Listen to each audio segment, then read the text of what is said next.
Jadi Bapak Ibu dan Saudara sekalian, saya ingin mendorong ya, saya tidak tahu apakah kita bisa selesaikan ya, beberapa poin saja. Misalkan bagaimana kita berkata-kata, ya kita berkata-kata.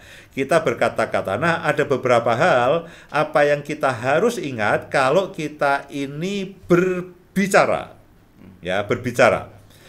Nah, pada waktu kita berbicara kepada pasangan kita, pastikan hati kita itu betul-betul dalam keadaan baik, tidak jengkel, ya, tidak jengkel.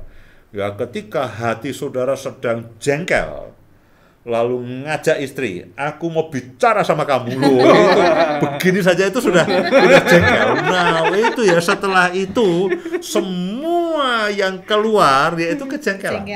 Mulai dari bahasa tubuh, mulai dari raut muka, sampai dengan pilihan kata-katanya, sampai nada dan emosinya, semua akan penuh kejengkelan. Nah, itu bukan cara berbicara yang baik. Ya, itu bukan cara berbicara yang baik dalam berkomunikasi. Nah, jadi hal pertama yang saya ingin ingatkan kalau kita berkomunikasi, pastikan kita ini begini, ibaratnya gini ya, kita sembuh dari kejengkelan kita sembuh dari kemarahan kita, meskipun yang kita komunikasikan adalah hal yang kita tidak senangi. Ya, misalkan kita tidak suka kalau istri kita melakukan sesuatu. Nah, tapi selama kita masih jengkel, saya mendorong tahan dulu. Ya, jangan, nggak bisa, Pak. Wih, ini sudah tidak tahan. Wah, sudah tidak tahan, Pak. Ini sudah mau meledak. Daripada meledak di sini, saya ledakan ke istri saya. Memang istrinya mau, suaminya mau dibuat tempat ledak-ledakan itu. Lalu banyak semuanya, kan tidak mau. Ya, jadi kalau saudara berbicara akan memulai komunikasi, pastikan hati ini dalam keadaan baik. Pastikan perasaan ini sedang bagus, ya.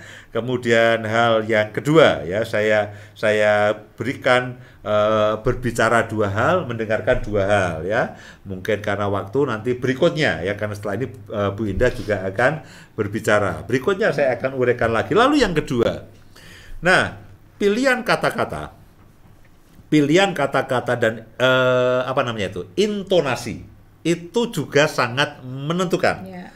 Carilah kata-kata yang baik, jangan kata-kata yang tajam.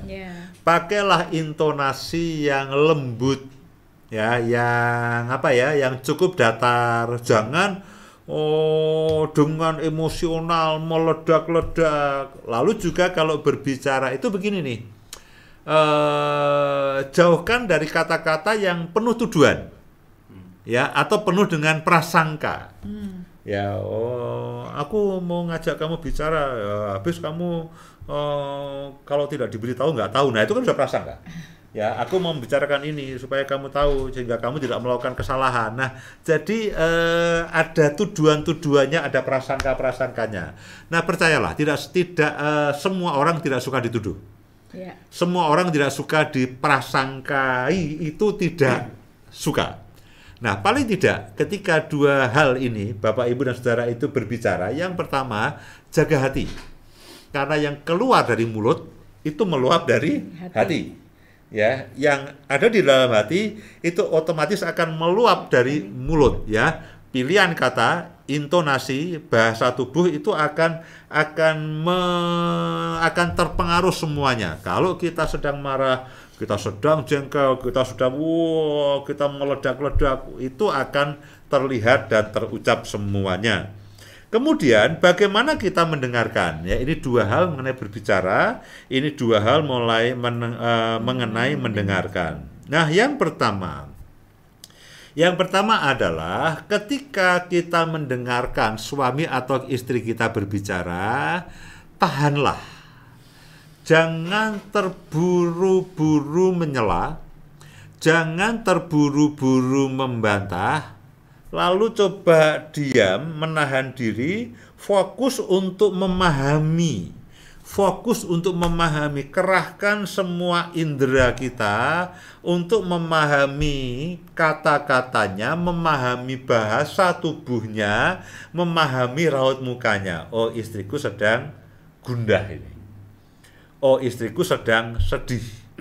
Ketika dia sedih, ngapain kamu sedih-sedih begitu loh? Ya, nangis bukan aja. itu yang dia ingin komunikasikan, kesedihannya. Kita harus menangkap, oh, istriku sedang sedih nih. Nah, justru ketika dia sedang sedih, itu kita tangkap. Bukan gitu aja cengeng. Ya, gitu aja cengeng, gitu aja takut. Loh, itu justru itu yang ingin dikomunikasikannya. Ya, ketika dia berbicara. Nah, tangkap bukan hanya ucapan verbal yang keluar, tapi raut mukanya, intonasi nadanya, coba difahami. Ya, coba dipahami semuanya dan jangan menyela, menyanggah sebelum dia selesai berbicara. Bahkan kalau perlu begini, berilah pertanyaan untuk memperjelas. Ya, apakah yang ibu maksud itu, ibu tidak setuju dengan pilihan ini? Ya, itu untuk memperjelas. Ya, karena kadang-kadang kalau istri ngomong sambil nangis itu kan tidak jelas. Oh, ini yang rame nangisnya, muter, diulangi lagi, kita pusing. Sebetulnya yang dia omongkan itu apa? Ya, ini pengen sepatu atau pengen rok atau pengen celana, atau kita tidak tahu. Nah, kadang-kadang ada pertanyaan yang empati, pertanyaan yang simpati, yang sebetulnya yang kamu maksudkan yang mana? Ya, yang ini, yang itu, apa, atau kedua-duanya. Nah, pertanyaan itu akan menolong memperjelas sehingga yang kita pahami itu sama dengan yang dia maksudkan. Nah, itu tip pertama pada waktu kita ini mendengarkan. Nah, yang kedua, ya tadi mendengarkan sampai tuntas. Yang pertama. Lalu yang kedua adalah mendengarkan dengan hati yang lapang. Ya, bisa jadi istri kita mengkomunikasikan sesuatu yang kita tidak sukai. Ya, sedang dia mengkomunikasikan sesuatu yang tidak sesuai dengan pilihan kita. Nah, kita harus punya hati yang lapang. Ya, punya hati yang lapang, memahami sudut pandangnya, memahami apa yang dia maksudkan. Ya, seringkali kita ini hanya ingin mendengar apa yang kita ingin dengar. Bukan kita ini mendengar apa yang sebetulnya dibicarakan akan pasangan kita. Kita ini hanya ingin mendengar orang setuju. Ya, kita hanya ingin mendengar orang mendukung. Kita hanya ingin mendengar orang yang sependapat dengan kita. Nah, begitu orang yang ngomong dengan kita itu tidak seperti yang kita inginkan, langsung mata kita mengkerut, langsung kita tegakkan tubuh dan kita begini, kita siap-siap membantah. Nah, itu kita sedang menutup hati kita. Jadi kalau suami atau istri berbicara, kita buka hati. Meskipun yang dia bicarakan, yang dia sampaikan, itu tidak sesuai dengan pilihan-pilihan kita. Tidak sesuai dengan pilihan-pilihan kita, tapi kita menghargai pilihannya. Kita menghargai apa yang dia perhatikan. Kita menghargai sudut pandangnya. Kita memahami apa yang dia inginkan. Kita memahami apa yang dia rindukan.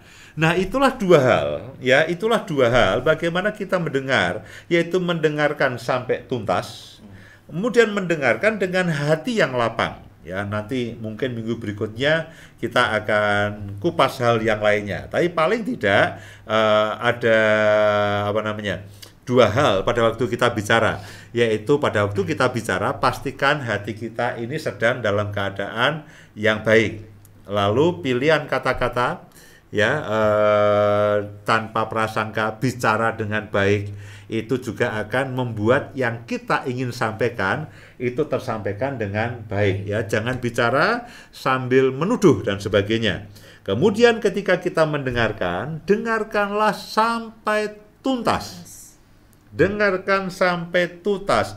Ya, beri waktu yang cukup. Ya, perhatikan suasana batinnya, perhatikan raut mukanya, perhatikan intonasinya, perhatikan dari situ semuanya kita bisa menangkap. Oh, dia sedang gelisah. Oh, dia sedang susah.